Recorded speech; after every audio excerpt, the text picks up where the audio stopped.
Hello everyone and welcome back to a new video. In this video, I'm gonna show you guys how you can enable remote play on the PlayStation 5.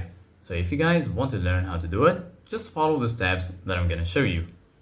As you can see guys, I'm right now on the PlayStation 5 and this is how the homepage looks like.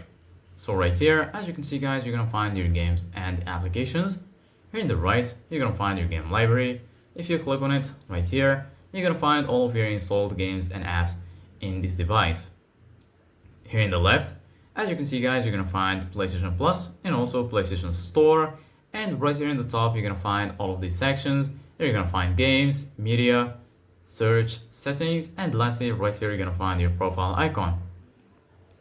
So basically guys, right now if you want to enable remote play on your PlayStation 5, first of all you need to have remote play application on your phone.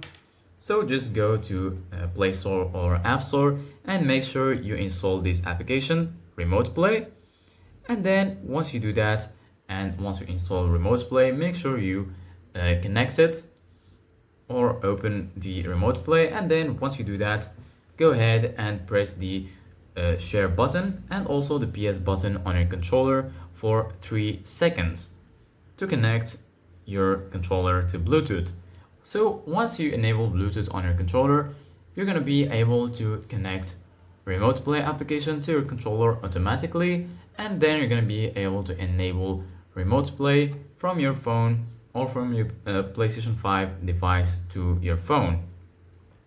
Once you enable Remote Play, you're gonna be able to play directly on your phone while being connected to your PlayStation 5.